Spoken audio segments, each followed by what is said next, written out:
everyone, welcome. I'm Sarah and I hope you guys are all here for lesson 2 of my photography classes. I wanted to start off by saying thank you to everyone who submitted all your color photos. It was really cool seeing all the different things that you guys are seeing on your end. I know here in Winnipeg, I'm in Winnipeg, Manitoba, Canada, and it's starting to be spring, so there aren't a ton of colors out there. So it was really great to see all the inside things that you had colors of, outside things that you managed to find on your walks maybe. So thank you so much for submitting those photos. Today what we're going to do is explore shapes and the different points of view or angles of view that we can take photos in. And the goal of this class is to really get out and start exploring. So looking for things that have shapes, things that take on a certain shape, or maybe even something in the abstract, which is not necessarily right away clear that it is a shape.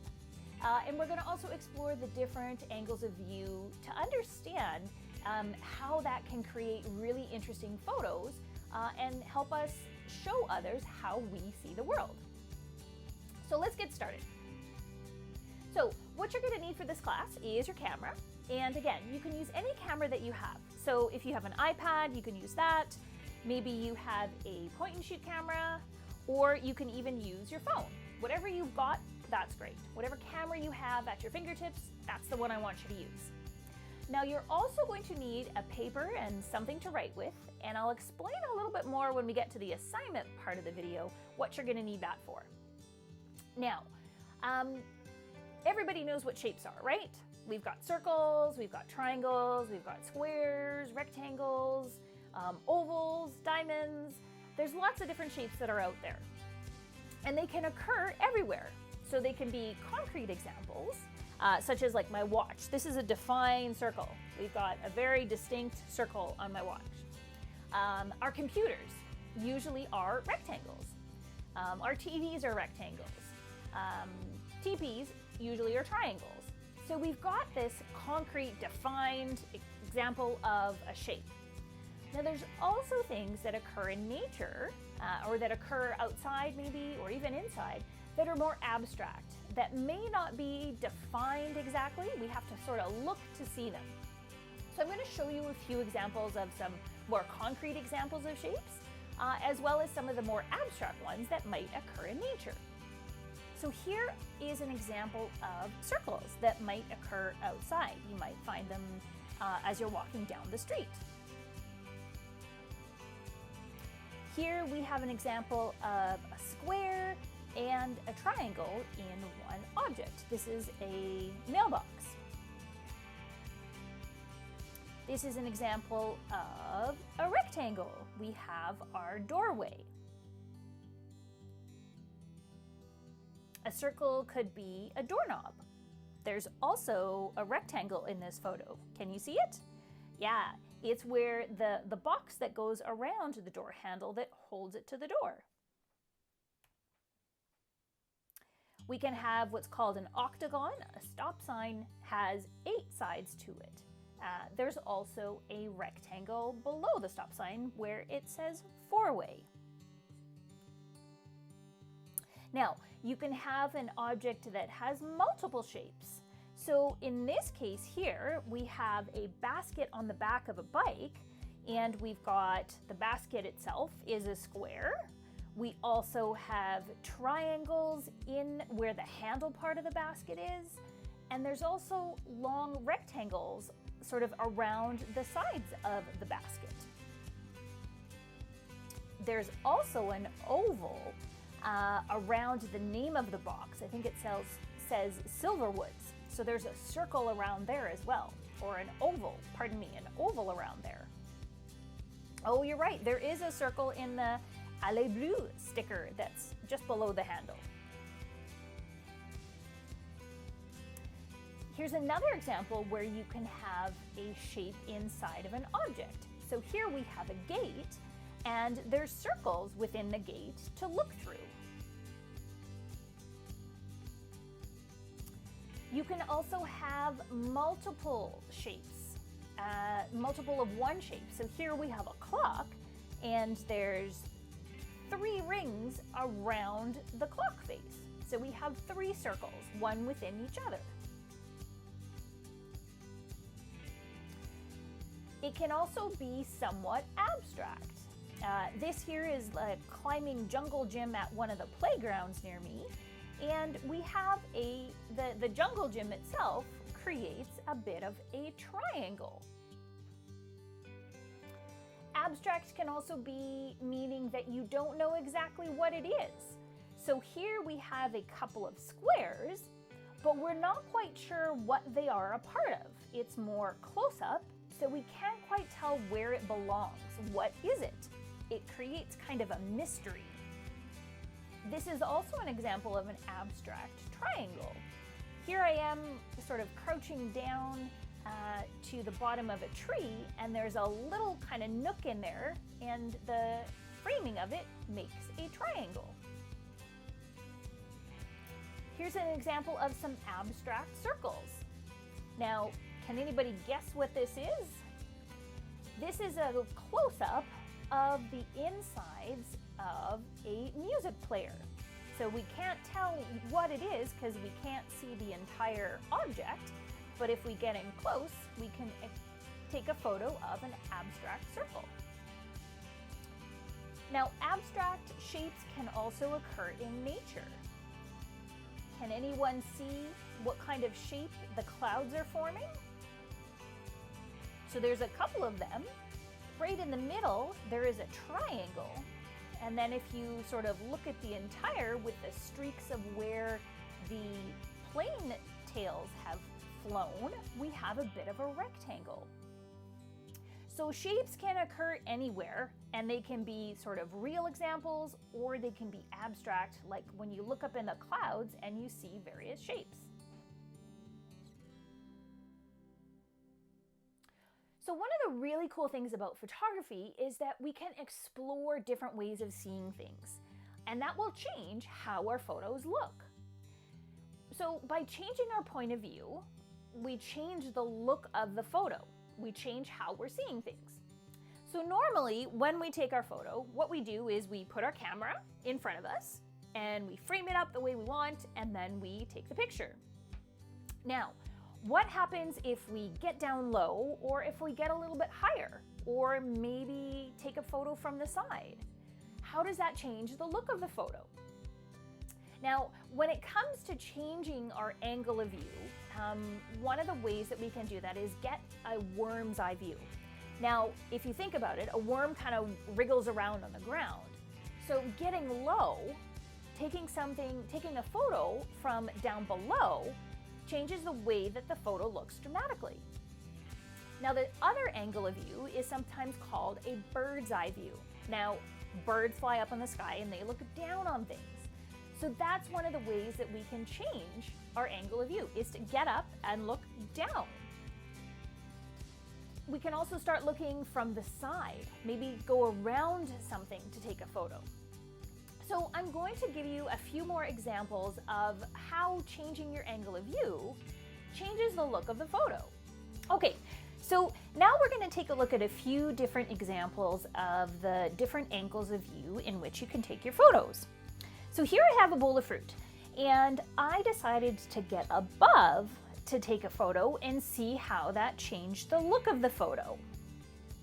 Now you can also get below, and that completely changes the look of the photo. So 2 examples of the same bowl of fruit, but we're taking them from very different angles of view. So we'll start by taking a look at a few examples of looking at things from a lower point of view. So getting down below and looking up. Sometimes it's called a worm's eye view. So here is when you look up and you see what's above you. You can even get on the ground and look up and see what's above you. So if we take a look at this lamppost here, we're looking up, and what do we see? We see the circles that are part of the lamppost. And here, looking up at a building, we can see an open window. here we've got squares and we've got rectangles, but by looking up, it looks completely different than if we were looking straight on. Here, looking up at a playground, we can see ovals and we can see circles.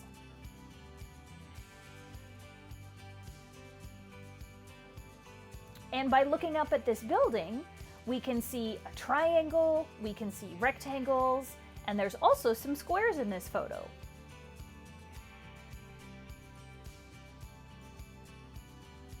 And another example from a playground, looking up at the monkey bars.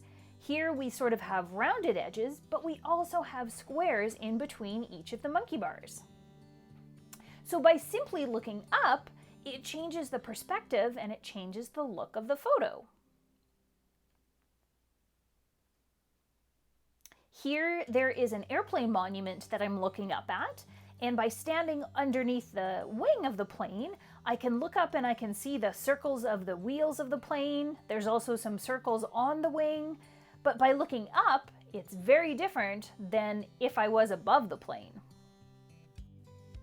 So to see what looking up looks like versus looking down, here I have an example of the gondola. We've got the rectangular gondola that you ride up a mountain on, standing at the bottom.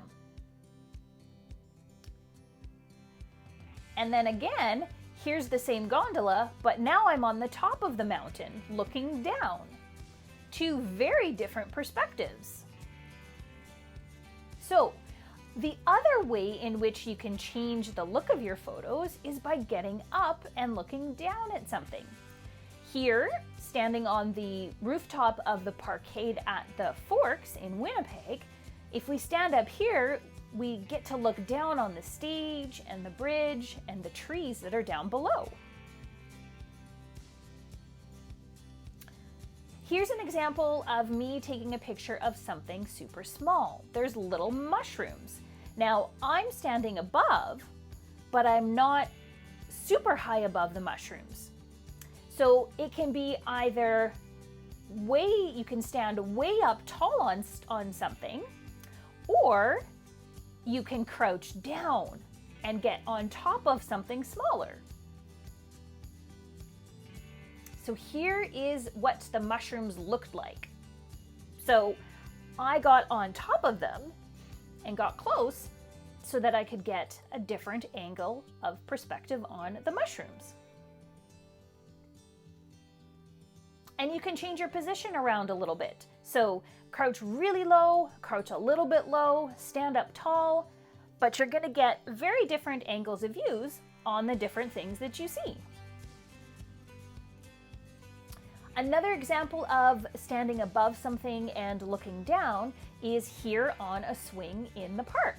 So by standing over top of the swing, I get a very different look of the photo. Here I've got an example of a shuffleboard, and I stood right over top of it to get the button right in the middle of the photo. So very different look than if I was standing down at eye level or if I was standing off to the side.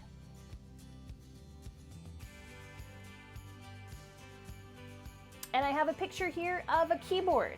So I'm standing again over top of it looking down. Very different than if I was sitting and looking straight directly at the keyboard.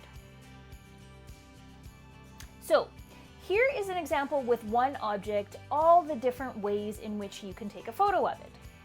So here I have a guitar and I'm looking straight at it. So it's a fairly straight on how we'd pick up our cameras and take a photo of it.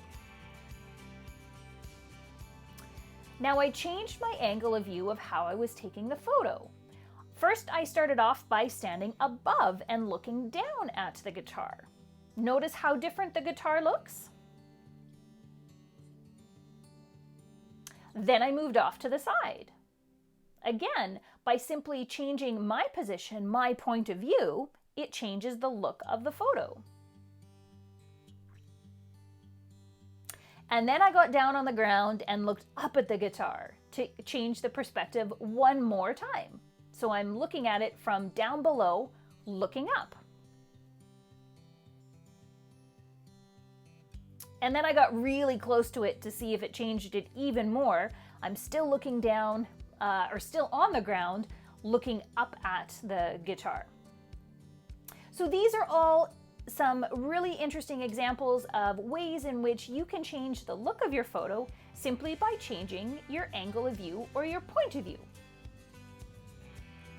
All right, so for today's assignment, what I want you guys to do is to spend 30 to 60 minutes a day going out and looking for shapes. And I want you to take photos of those shapes. I want you to explore your environments. I want you to explore the different angles of view, get down low, get a worm's eye view of things, get up high or look down on things to get that bird's eye view. Start moving around, go side to side of the things you want to take photos of. And once you're finished those couple of days taking photos, I want you to take a look through all the photos that you've taken. Take a look and think, maybe there's certain angles of view that you like more than others. I know for me personally, I love crouching down and seeing how that changes the way that I see things and take photos. So I'm almost always, at least when I'm finding things, I'm crouching down and taking a photo.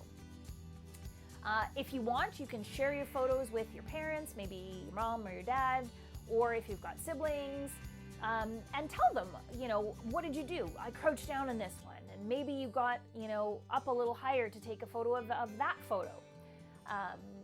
So have a chance to sort of look through, think about if there's certain angles that you like over others, and really just kind of pick some favorites. All right, so for today's assignment, this week's assignment. Okay, so for this week's assignment, what I want you guys to do is to take 30 to 60 minutes a day and wander around outside, wander around inside, looking for shapes. And I want you to take photos of those shapes. Explore your environments, explore the different angles of view that you can use. Don't be afraid to get down low and look up to take photos. Don't be afraid to look down on things. Maybe go side to side on the other side of whatever it is you want to take your photo of. Get out there and explore. So look for shapes and try different angles of view when you find those shapes to take photos of. Once you're finished, every couple of days, or as you've gone through the couple of days,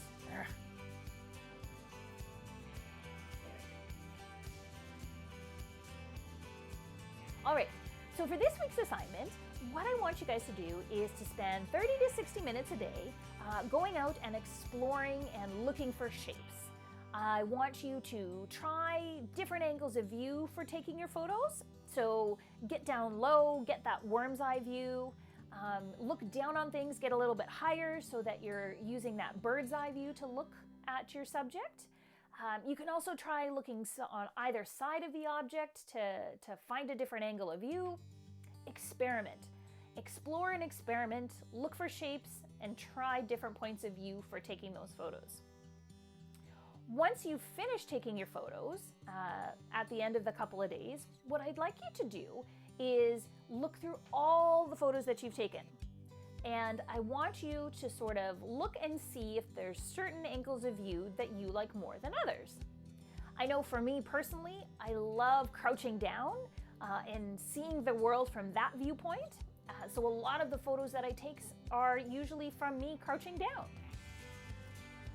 After you've had a chance to look through, maybe share your photos with your parents, maybe with your mom or your dad, or if you've got siblings you want to share with, share your photos with them. Talk about what you did in each of the photos. Maybe you got down low, maybe you got higher.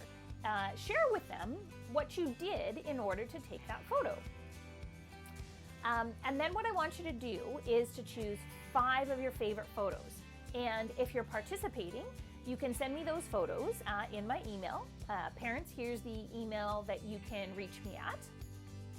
And I'm going to put together another slideshow that I'm going to post on Friday so that we can all see the different shapes and the different angles of view that we've all been exploring. And I'm hoping that we'll get some submissions from all across Canada, maybe even beyond. So make sure that if you would like to participate, that you're sending those emails in. And if you can get them to me by Thursday night, that would be great. That way I've got time to put it together so that we can post it on Friday.